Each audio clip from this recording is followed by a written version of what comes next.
Hello, and welcome to Archives and Records Simplified. These videos are aimed at people looking for basic knowledge about archives and records management, although at times I will also touch slightly on information and library science. These videos are designed to provide bite-sized chunks, which means that almost every video will be less than 15 minutes.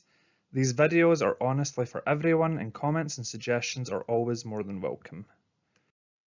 About me, Sean McMillan, I'm an archivist based in London, and you can learn more about me via my LinkedIn profile, to which there is a link posted below. And I'll also post a transcript and notes also if you struggle at any point to understand my accent. And lastly, if you enjoy these videos, I would be extremely grateful if you could kindly like, subscribe and share. Thanks again. Okay, so this video is about recommended social media outlets. Okay, so a quick overview.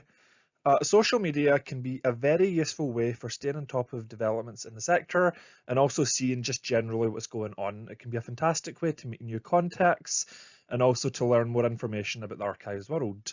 I should say, first of all, that this video cannot feasibly cover them all, but I have selected a few sites and a few groups in particular which I think are worth mentioning. I'm totally open to any new recommendations. Anything you think that I might have missed or that you think is really highly recommended, please let me know. And lastly, I have to give a lot of thanks to my friend Mitten Mystery. He's an archivist who knows a lot more about Twitter than I do, and he gave me some really good recommendations for Twitter sites, so thanks kindly to him. Okay, so the first thing I would recommend is the NRA JISC mail.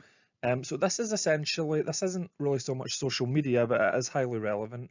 The NRA JISC mail is an email discussion list where you can receive updates into your email inbox.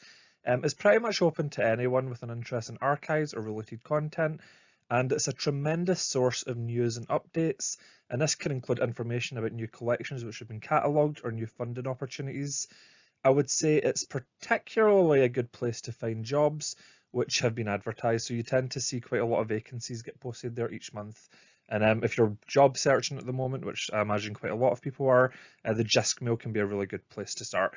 It's also you can post stuff yourself. I don't think you need to have any sort of membership status to post something.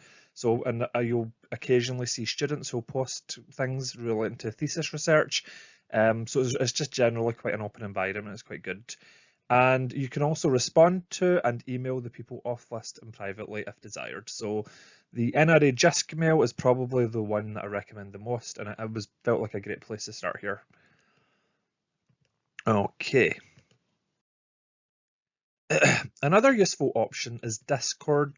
So just to give a bit more context here, Discord is a platform that allows groups of people to share information between them. So Discord is a sort of general platform. It's not specific to archivists. Any group or anyone can really create a Discord account. But the Archives and Records Association, so that's the main body for archivists in the United Kingdom, have created a Discord network called ARA Together, which you can join via the link shown here. There's also a link in the ARA website. If you look through their website, you can find a link to it there also. The network includes sub-chats relating to specific topics, and this can be quite useful also. So, for example, I think there is a specific sub-chat on our Discord relating to dismantling oppressive practices, and this is things that archives might do or might be considering doing to make their services more inclusive. Another one I think relates to career resilience. There's other things as well like general chat, and I think over the last few months they've also organised a few meetings, a few sort of question and answer type things where archivists have sort of went online Discord and then maybe spoke for an hour or so about a certain topic. So the ARA Together Discord is a very, very, very highly recommended thing that I recommend you look into. Okay, so Facebook. So if you have a Facebook account, there's a few Facebook groups that I highly recommend. Albeit, in my experience, many of these are very North American dominated.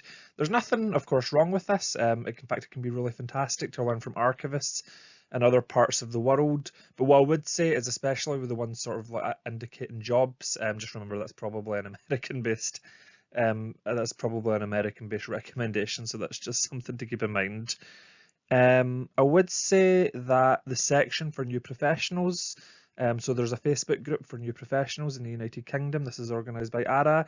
That's a really notable one, and I would recommend you look into that, especially if you're a new professional or you're just sort of getting to grips with your career as an archivist or records manager. I also recommend looking at the Anti-Racist Librarians, which although is a bit more librarian focused than Archivist, it does include some really useful transferable information.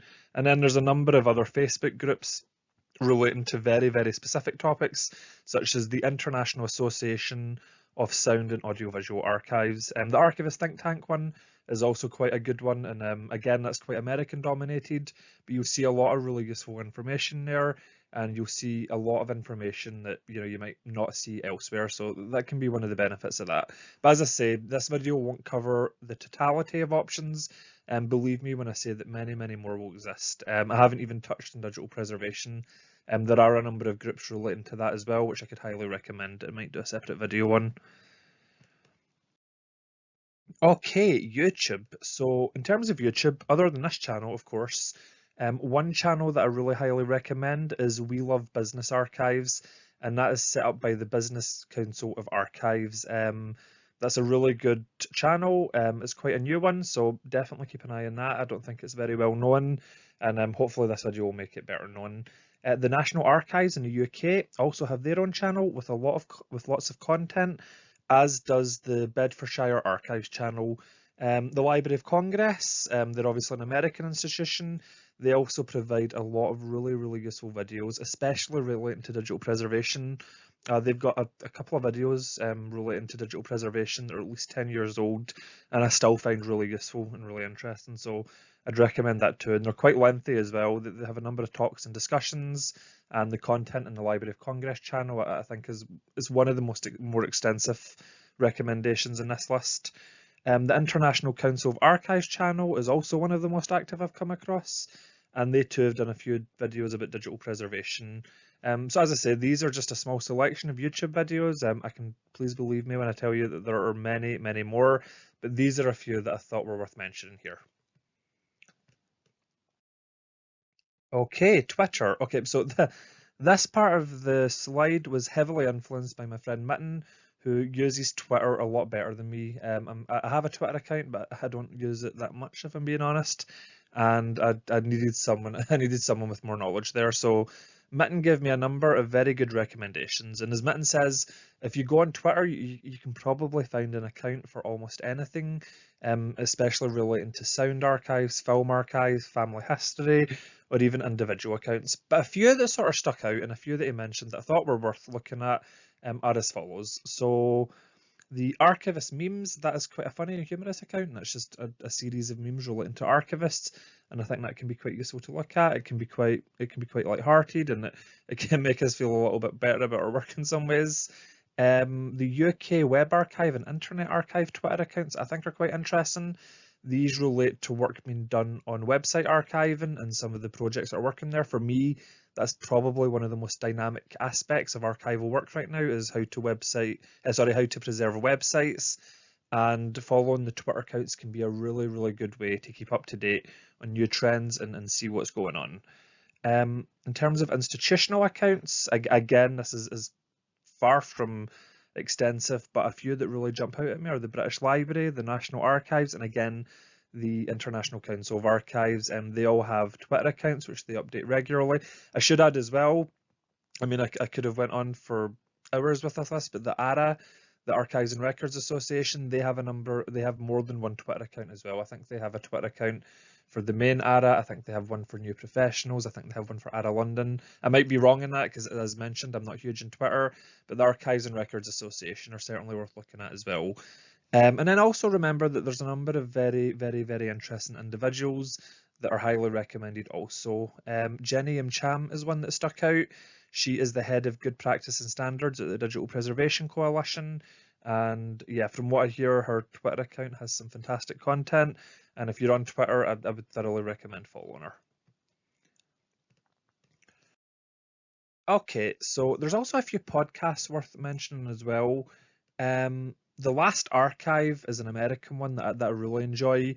So The Last Archive is set up by an acclaimed historian, Joel Lepore, who traces the history of evidence, proof and knowledge in very troubled epistemological times. From archives and libraries to interrogation rooms and evidence vaults, Lepore takes listeners around the country, I think that would be America, and across the passage of time in search for answers to the question, who killed truth? So, for example, season 1 begins with a murder in northern Vermont in 1919 and ends in Silicon Valley in 2020. And it's produced in the style of a classic 1930s radio drama. And essentially, The Last Archive is a show about how we know what we know and why it seems lately as we don't know anything at all. So, as I said, I've listened to a few of their podcasts. It's really interesting. It's very entertaining. That's one I recommend. The Society of American Archivists and the National Archives, they too have also did a series of podcasts. The National Archives have several podcasts about various topics. I think last month they had one about Oliver Cromwell. And, even if it doesn't necessarily have to be from a sort of professional development point of view, sometimes these podcasts are just generally interesting. Sometimes the content can just be generally very intriguing and highly recommended. An Archivist Tale is archivists in conversation with other archivists, discussing their work and passions and how they care for the historical record present in the storied past. So that one is hosted by husband and wife team Karen Trevette and Jeff Huth. So An Archivist Tale is another podcast I come across that I highly recommend. Okay, so thanks for listening, and any recommendations and suggestions are more than welcome. I think covering a topic as huge as this will always be difficult to do without obviously missing some absolute gems. So as I say, I'm half considering doing another video on something like this, but instead of covering social media generally, maybe focusing on a specific type of social media account, such as recommendations relating to digital preservation or dismantling oppressive practices, etc. But otherwise, if you've got any suggestions you'd like to make, feel more than free to message me privately or leave them in the comments below. Thanks again. Okay, and just a reminder that other videos do exist on the channel. I try average about 2 videos a month, and other examples include videos relating to useful technologies for information professionals and recommended short courses in addition to others. Thanks again.